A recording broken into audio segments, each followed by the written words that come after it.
Ahora me ves sin barbijo para que la gestualidad en televisión permita que podamos entendernos. Pero en un estudio de televisión tomamos las distancias, utilizamos los protocolos y te invitamos a que te sigas cuidando, a que sigas usando el barbijo. Bienvenidos, este es el Festival del Bien Público. Hoy comenzamos con un spot premiado en Cannes en 1995.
After what you've seen, do you really find it so difficult to write a check? Muy bienvenidos al Festival del Bien Público. Felices de estar recibiéndolos hoy y celebrando además un año del Festival del Bien Público. Las diversas temáticas que fuimos tratando a lo largo de este año las vamos a plantear para pensar la sociedad del futuro. ¿Cómo debería ser? ¿Qué desafíos tenemos? ¿Qué cosas hay que cambiar? Pero al mismo tiempo algunos logros que valen la pena y celebramos también.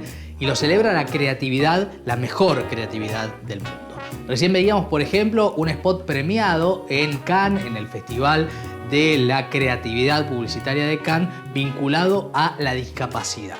Lo que se viene ahora es, ¿qué pasaría si el racismo no fuera combatido? ¿Hasta qué punto, si estos desafíos no pudieran ser cumplidos respecto a dejar de discriminar, también llegaría a la música? Es una metáfora bella con una melodía muy famosa de Titanic para pensar juntos.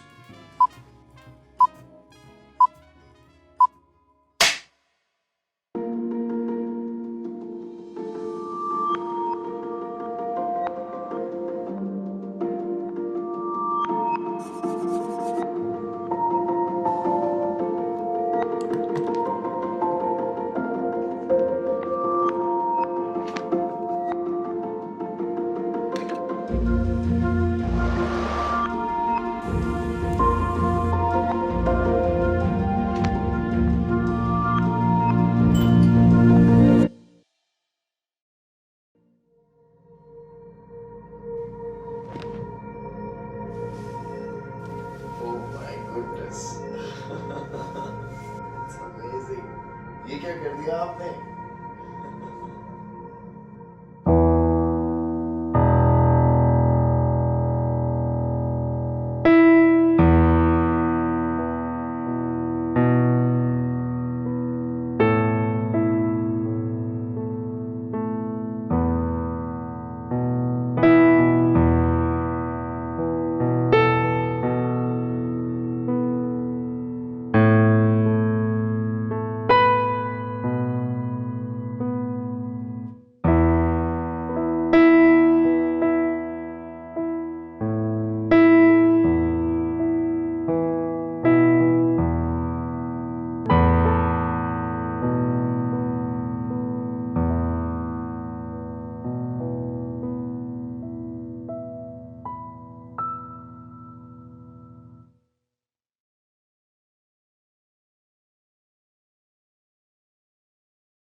Bueno, este spot bello y determinado en su mensaje vale la pena para pensar esta cuestión sobre la cual vamos a cantar Quiero Retruco. Porque lo que se viene ahora es una propuesta que nos pone en el lugar del otro, que nos pone a nosotros como personas que discriminamos, que construimos con nuestros propios prejuicios la mirada sobre los demás. Es muy interesante lo que se viene.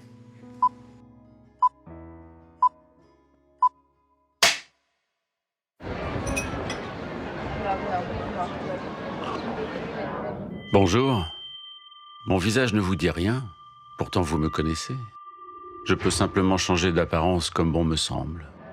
Pour certains, je peux être celui que l'on dévisage dans le métro quand un message audio dit de faire attention aux pickpockets. Pour d'autres, ceux que l'on évite dans la rue car ils incarneraient l'insécurité. Ou encore celui qui, à la tête de grands lobbies, contrôlerait les médias et la finance. Pour certaines personnes, je peux prendre l'apparence de ceux qui viendraient vous contaminer avec un nouveau virus mortel ou de ceux qui viendraient voler vos emplois. Pour les autres, le visage de ceux qui voudraient répandre le chaos par idéologie. Oui, vous me connaissez. Et certains savent parfaitement utiliser mon pouvoir de manipulation pour véhiculer des théories complotistes, pour faire vendre, pour créer de l'audimat. On me donne l'apparence que l'on souhaite, puis on essaie de me faire entrer dans vos têtes. Alors que je ne suis pas réel. Voilà, maintenant vous savez qui je suis. Je suis la peur.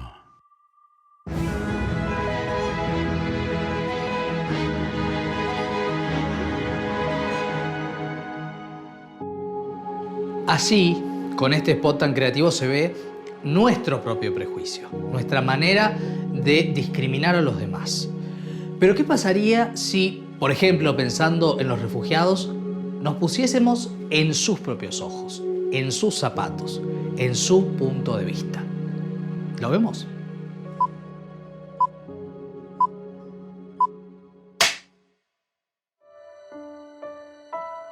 Мила мамо, пак сънувах, че съм у дома. Иначе, откакто тръгнах, горе-долу се държа. Само да не чувствах тази празнота. Не всички ме приемат.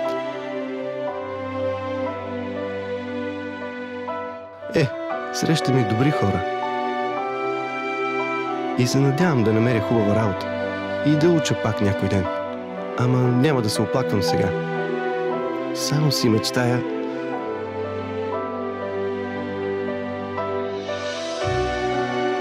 да сме всички пак заедно.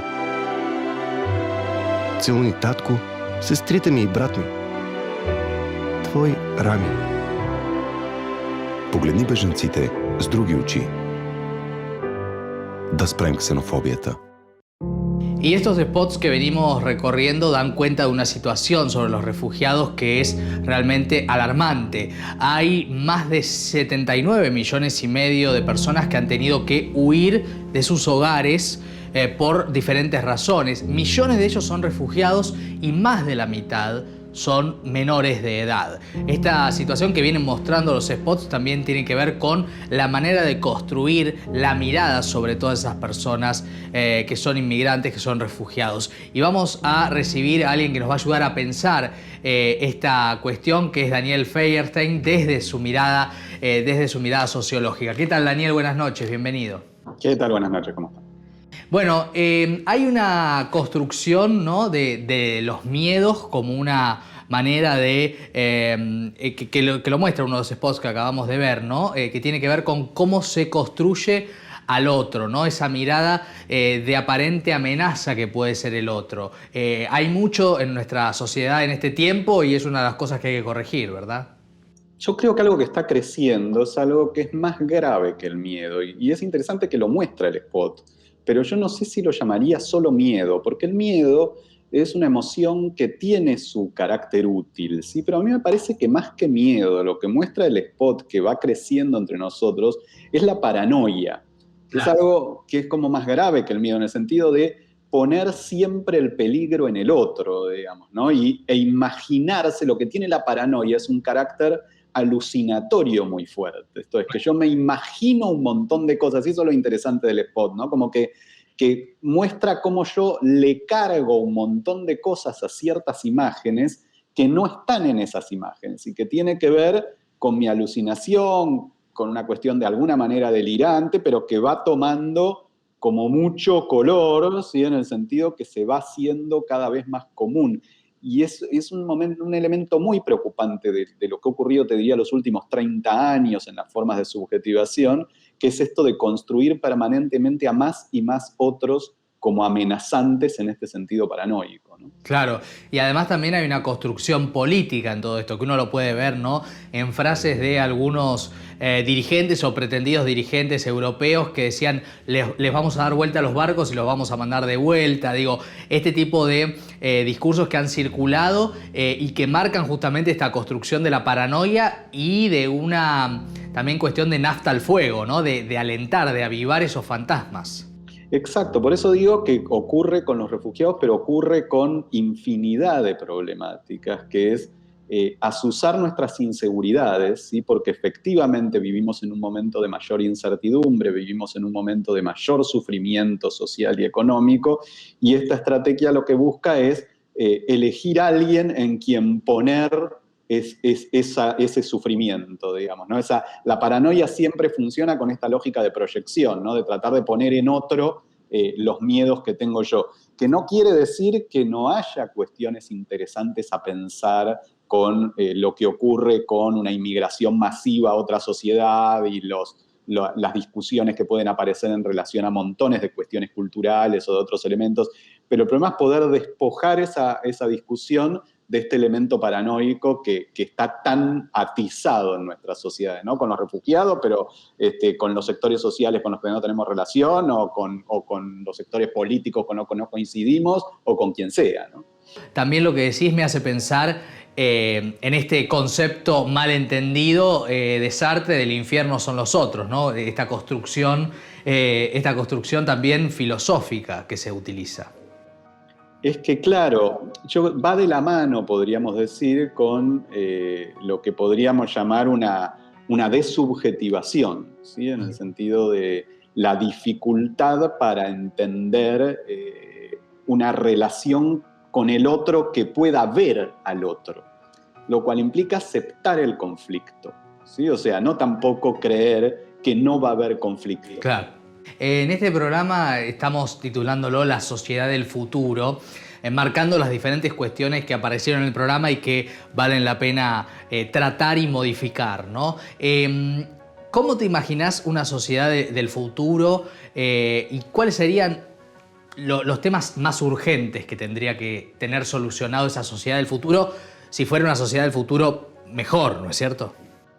Es que lo preocupante es que vamos a una sociedad del futuro peor. Entonces, por de pronto hay que poder detener algunos procesos, ¿sí? Me parece que el proceso más grave es esto que te decía, de un proceso de desubjetivación, en donde cada vez tenemos relación efectiva con menos gente, y esa menos gente es cada vez más parecida a nosotros, es como un espejo de nosotros. Entonces eso va quebrando el arte del diálogo, ¿sí? Que es una construcción que uno lo va aprendiendo. Por darte algunos ejemplos, digo, para quienes tenemos más canas o tenemos... la escuela pública en la Argentina era una de las instancias, o la calle del barrio era una de las instancias donde uno interactuaba social y culturalmente con muchos sectores distintos. El hecho de que haya cambiado el trazado urbano y cada vez tengas más barrios estructurados por clase, así como haya cambiado el sistema educativo y tengas sistemas fracturados por clases, hace que ese intercambio social se dé cada vez menos, ¿sí? Entonces uno dice, una sociedad del futuro que pueda tratar de luchar contra esa desubjetivación o luchar contra esa paranoia requiere reinstalar instancias de cruce social y cultural, reinstalar instancias donde podamos conocer otros desde muy temprano para poder aprender a incorporarlos como parte de lo propio, a hablar, a generar distintos lenguajes, a conocer, porque si no, estamos encerrados en casa, en el barrio cerrado, y eso es el motor para cualquier sistema paranoico, porque si uno solo conoce al otro a través de la tele, de las series, o de los policiales, va atizando toda esa paranoia. Totalmente. Muy interesante. Te quiero invitar a vos y a todos los espectadores a ver un spot que habla del cambio climático y la pobreza. Una relación quizás no tan observada, pero de directo impacto. Miramos esto.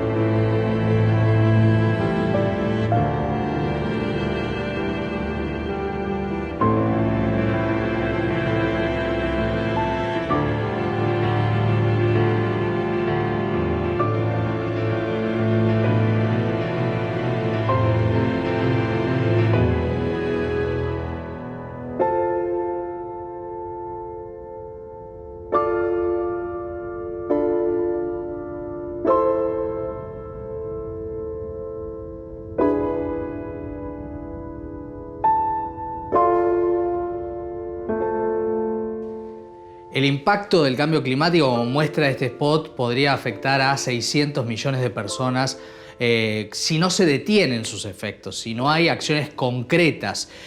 Una razón más, ¿no, Daniel, para pensar esta sociedad del futuro que se vislumbra a veces ante ciertos liderazgos que subestiman estas cuestiones vinculadas al cambio climático. Digo, una razón más para preocuparnos en esta lamentable pero realista, ¿no? Visión no optimista que nos compartís. Es que fíjate cómo se conecta con lo que veníamos hablando, ¿no? Porque tanto el cambio climático como otro elemento que aparece en el spot, que es la tremenda desigualdad, digamos, ¿no?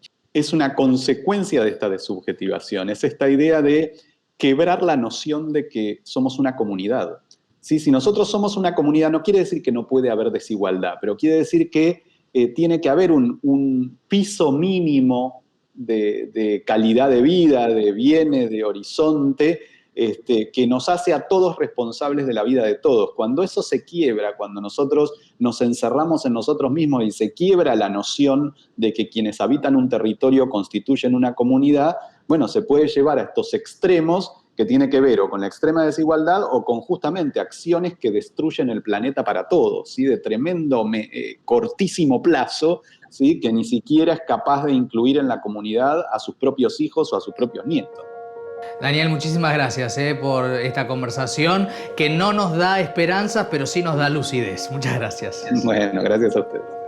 Bien, era Daniel Feierstein y todo esto que nos planteaba tiene obviamente una mirada realista, no optimista. Pero hay otros aspectos donde sí la sociedad avanza en la conquista de derechos, en la posibilidad también de que las personas tengan amparos legales para ser libres, para disfrutar y ser reconocidos como lo que son. Hablamos en este caso de las conquistas con leyes de igualdad de género en la Argentina, de identidad de género.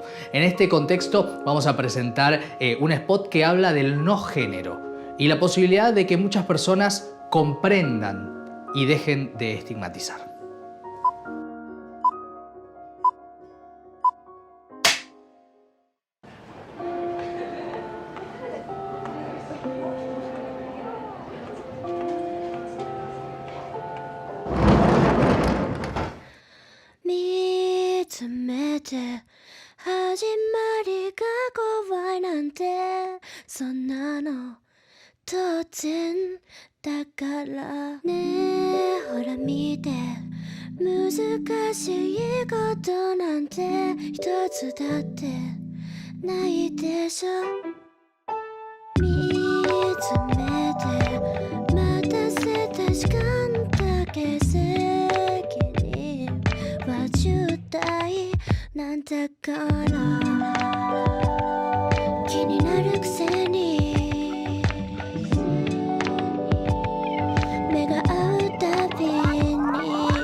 お静かな芸者いらない計算自分のままよは簡単無理しないでいいんじゃんね君は君のままが一番暇つぶしに逆さぎたよりも夢を磨く見つめてるのは君の方よく見てみな Yeah 仕掛けたのどっち You know what I mean こっち抜け出そうとしてももう遅い If you wanna play the game もうあなたははめられてる Yeah So you wanna play the game Yes, I wanna play the game If you wanna play the game もうあなたははめられてる Yeah So you wanna play the game 罠にかかったのはあなた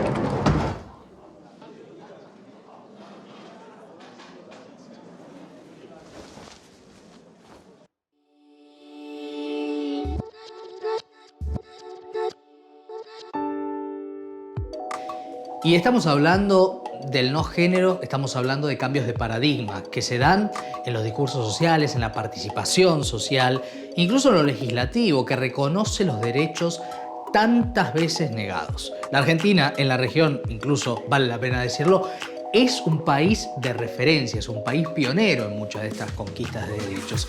Y de estos nuevos paradigmas tienen que ver los spots que vienen ahora. Las familias diversas.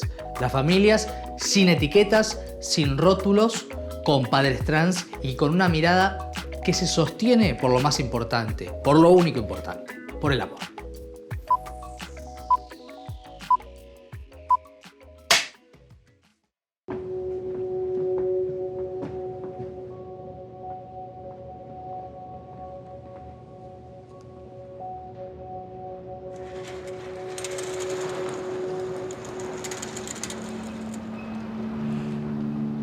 Hola.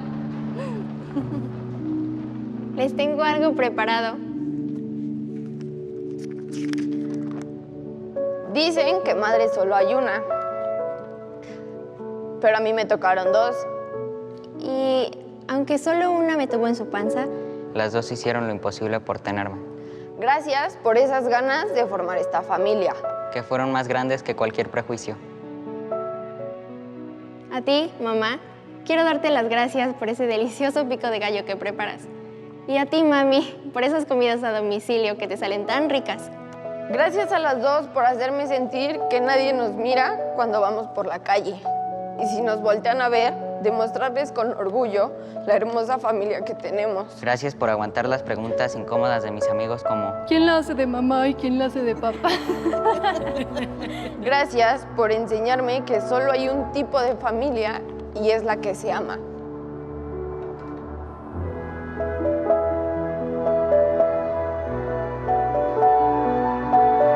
Dicen que tener una madre es lo mejor del mundo. y yo en vez de una, las tengo ustedes dos. Y yo en vez de una, las tengo a las dos.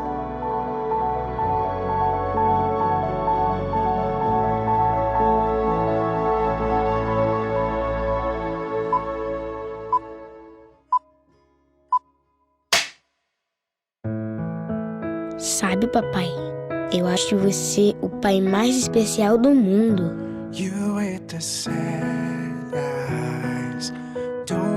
O mais forte.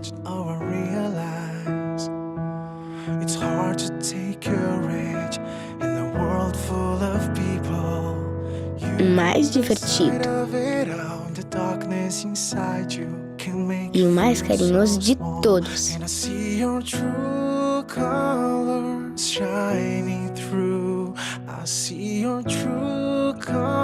Quando eu crescer, eu quero ser igualzinho a você.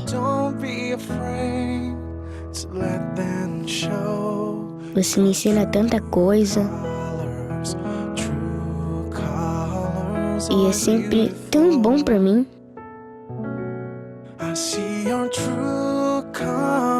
Até quando eu faço bagunça.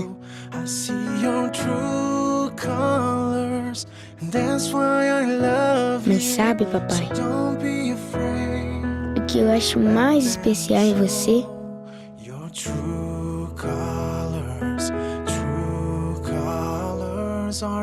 é saber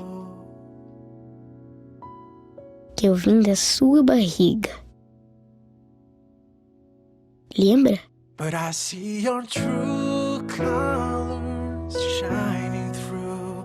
I see your true colors, and that's why I love you. So don't be afraid to let them show your true colors. True colors are beautiful, like a rainbow. De la ficción a la primera persona, a la historia de vida, a contar cómo es, cómo se transita. Soy Agustín Barleta, tengo 32 años, soy influencer, soy papá de Jeremías, que tiene 2 años y medio, estoy casado y soy un hombre muy feliz. Mi infancia fue, la verdad, que bastante difícil. Soy mellizo, tengo un hermano varón que se llama Juan. Desde que tengo uso de razón y desde que tengo memoria, siempre lo envidié. Pobre, él no tenía la culpa, pero la verdad es que yo quería sus cosas, sus juguetes, su ropa, y no sabía ponerle nombre a eso que me pasaba. Para mí, ser papá siempre era un sueño que no iba a cumplir nunca, entonces la verdad es que no lo doy por sentado. Estoy muy feliz con mi hijo y trato de disfrutar ese día al 100%, más allá de que todos los días se disfrutan. Ese día me lo tomo como para realmente conectar desde otro lado y tomarlo como eso, ¿no? Como hoy es un día para celebrar. Y además, bueno, este año tuvimos mucha repercusión en los medios de comunicación, por suerte, y para mí es increíble que se muestre el Día del Padre a un papá trans. Es algo que no hubiera esperado nunca, porque no lo había visto nunca, ¿no? Tengo la suerte de ser el primer papá trans que tiene este tipo de difusión, y lo celebro muchísimo, porque de esta forma las infancias trans o juventudes trans o adolescencias van a poder entender que si es su deseo, van a poder ser padres o madres, y eso es hermoso. Sí, creo que esto puede mejorarle la vida a mucha gente, no solo trans, sino el tema de mostrar la paternidad trans y normalizarla, ¿no? En el buen sentido de la palabra. Es lo que hay que hacer, es lo que hay que mostrar, porque además, por lo general, lo que sucede es que las feminidades trans tienen muchísima más difusión que las paternidades trans o las masculinidades trans en este caso. Y me parece que es súper válido y súper interesante a la vez demostrar que somos personas de derecho, que somos personas que tenemos sueños y deseos también de mapaternar. Así que sí, me parece que esto puede cambiarle la vida a un montón de gente. Es más, debería suceder más seguido. Mostrar otro tipo de familias también es súper importante, y vuelvo a utilizar la palabra normal porque es la que se utiliza, pero digo, son familias donde hay amor y hay personas que se aman y se cuidan mutuamente. Creo que todas estas publicidades y todos estos espacios que crean ustedes también llevan a una sociedad que a futuro va a ser mucho más empática, mucho más amena, mucho más amor, que es lo que necesitamos. Este mundo y esta Argentina en la cual vivimos necesita mucha empatía y mucho respeto, y creo que estamos yendo por el camino correcto. Seguimos hablando de la sociedad del futuro. ¿Cómo va a ser? ¿Cómo puede ser? ¿Cómo queremos que sea? Todo lo que hay que cambiar y lo que estamos cambiando. Una construcción colectiva. Después de la pausa vamos a hablar del amor sin etiquetas, vamos a hablar de un montón de cuestiones para esa proyección, para ver dónde estamos parados. Ya volvemos.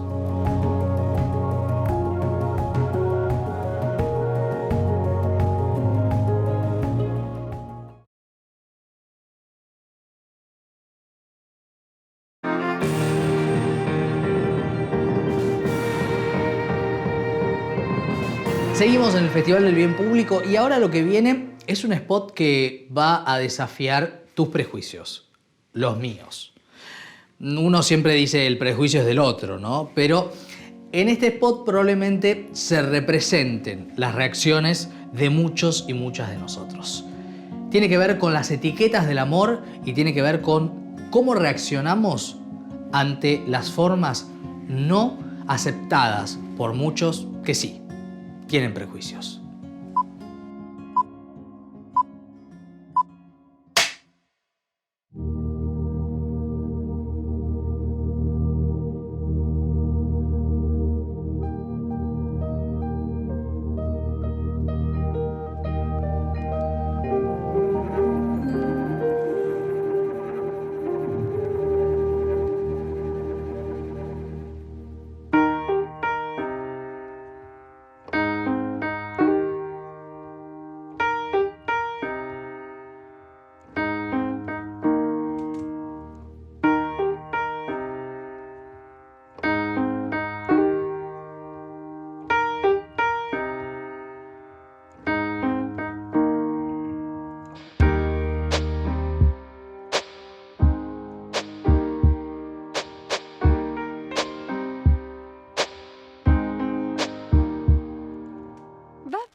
heart doesn't see race. Love has no age limit. We are neighbors and best friends. We all have different religions, but we have universal love as well. I love my sister. Love is love. Our family is no less than any other family.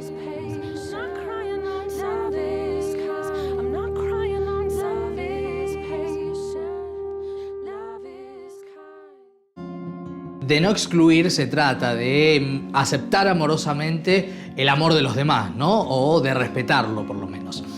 El spot que viene ahora tiene que ver con la campaña de un desodorante inclusivo. La marca extranjera Degree y un llamado de atención sobre un tema sobre el que probablemente nunca nos hayamos detenido.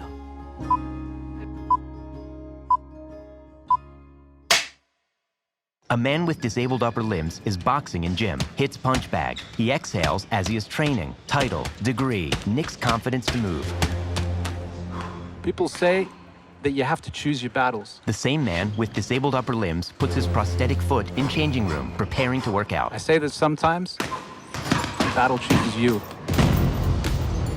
Same man now in barbershop. The battle against being told what you can and can't do. Man cuts customer's hair. Your doubts, your fears. Man back in boxing gym, training hard. The battle against the limits, your own, and those that others impose. Man applies Degree in the locker room. But you have to fight them all. Man sparring with able-bodied partner. Even when you feel like you can't. A punch. Man falls. You have to fight them all. He gets back up, continues fighting. Degree has created the world's first adaptive deodorant built with a diverse disability community. Because there should be no limits when something moves us. Title, Degree, it won't let you down. Hashtag keep moving. ¿Cómo se enfoca, cómo se construye una campaña de estas características? Ser precisos, dar en la tecla, dar en el blanco respecto de una oportunidad de comunicar sobre algo que, si no, esa oportunidad se pierde. Hablamos con los creativos de esta campaña de Gunderman Thompson. La idea surge a partir de entender que existe esta necesidad, ¿no? de empezar a ser más inclusivos en todo lo que es higiene personal y de evolucionar también todos los productos de higiene personal, ¿no? Hacia un mundo más inclusivo. Entonces, a partir de esto, trabajando con Unilever, pensamos en esta idea que al principio parecía una locura y cuando ellos la escucharon les encantó. Nos pusimos en contacto con Rexona y empezamos a avanzar con el desarrollo, con el prototipo. Un poco partiendo del dato que teníamos de que casi un cuarto de la población mundial padece algún tipo de discapacidad. Entonces, nuestro pensamiento fue un poco tratar de atacar esa problemática desde el diseño de un producto de uso diario. Digamos, es algo que nosotros en general damos por sentado, digamos, no pensamos en las dificultades que puede tener alguien con algún tipo de discapacidad en algo tan usual, tan diario como es ponerse un desodorante. Entonces, un poco nuestro laburo en los últimos meses fue crear un panel de co-creación con usuarios con diferentes capacidades. Nos fueron contando sus problemáticas y digamos, por decirlo de una forma, su lucha diaria en lo que es el cuidado personal. En este caso es el uso de un desodorante. Empezar a pensar cómo es la apertura, cómo es el acarreo, cómo es la aplicación, cómo una persona lo puede identificar en una góndola de supermercado. Cuenta con una tapa que es magnetizada, que esto permite a la gente con alguna discapacidad motriz superior que le sea fácil la apertura, que puede identificar cuando está bien cerrado, que puede hacerlo con una sola mano. Está pensado para no videntes, porque tiene tagueo en braille. Nos apoyamos también en un estudio especializado en diseño inclusivo que está en Turquía, se llama Sauer. Ellos fueron como tomando estos insights, estos inputs, y entre la agencia y ellos lo que hicimos fue un poco en conjunto empezar a diseñar este desodorante. Bueno, seleccionamos 2 personas, una con discapacidad superior motora y otra persona con discapacidad visual, que tenían además la cualidad de que practicaban un deporte, ¿no? Uno de ellos practicaba boxeo y además cortaba el pelo en una barbería, increíble, increíble. Y después María Sol, que es la chica, patina, y patina espectacular, bueno, se puede ver en los spots también. Cuando salió esto a la luz, tuvimos una recepción increíble acerca de cómo el mundo necesitaba algo así, ¿no? Y cómo esto marca un antes y un después en todo lo que es la categoría de higiene, para empezar a mirar todo el resto de los productos de otra manera, ¿no? Y empezar a innovar en los diseños, ¿no? Porque un diseño más inclusivo es mejor para todos. Ahora, después de todo este derrotero, ¿no? La pregunta es, ¿cómo construimos? ¿Desde qué lugar? ¿Con qué objetivos esa sociedad del futuro que estamos planteando como una especie de revival, si se quiere, de este primer año del Festival del Bien Público? Vamos a tener que apelar, y qué buena posibilidad, a la filosofía y a un joven filósofo, a Valentín Muro, que vuelve a estar con nosotros. Valentín, bienvenido, ¿cómo estás? Buenas noches. Hola, ¿qué tal, Maxi? Gracias por tenerme acá. Bueno, la pregunta está de alguna manera planteada, ¿no? ¿Qué hay que cambiar? Casi uno debería decir que no hay que cambiar de este mundo a futuro.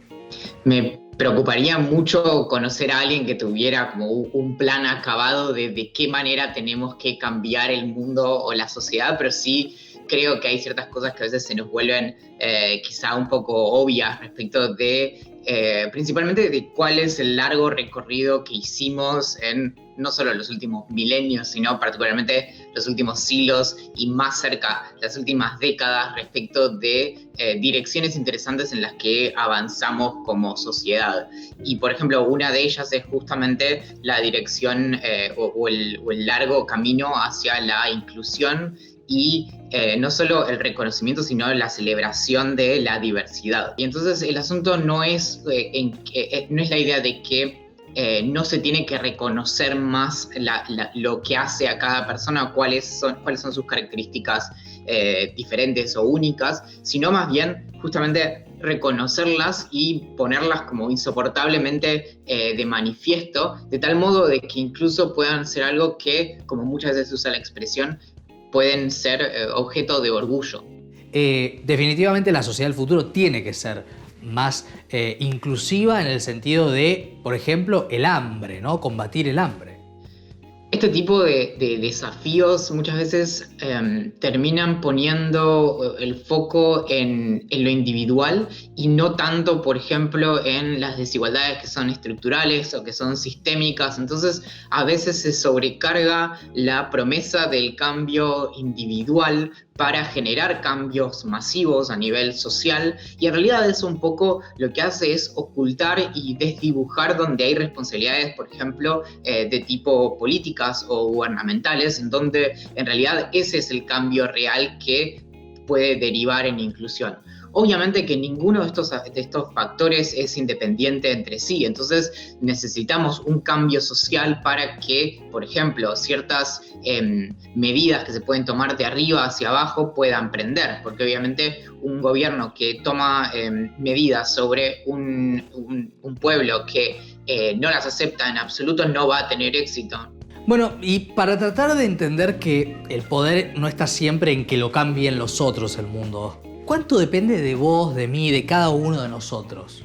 En esto, por ejemplo, los boicots de hecho funcionan. Entonces, en eso, el asunto de ser más conscientes respecto de, por ejemplo, los productos que consumimos y de qué manera se manejan con el público objetivo de sus productos, o de qué manera se da toda su cadena de valor, o un montón de cuestiones que van como al interior de cómo funcionan esas organizaciones, sí son maneras en las que podemos hacer un cambio.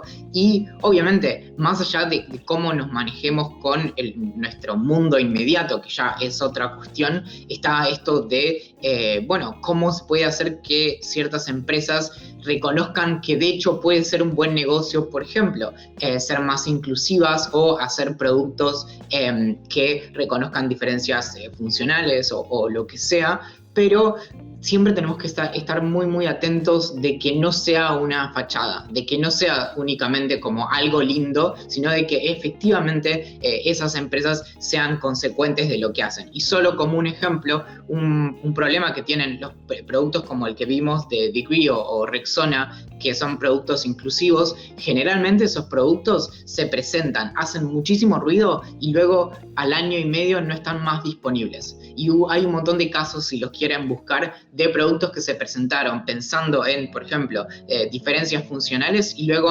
realmente no estuvieron en el mercado. Ya funcionaron porque a nosotros la marca nos pareció divina porque inventó no sé qué producto, pero luego era solo un prototipo y en realidad no se consigue en ninguna parte. Entonces eso también es parte del cambio que podemos hacer. Valentín, muchísimas gracias por habernos acompañado y por todas estas reflexiones. Gracias, Maxi. Hasta la próxima.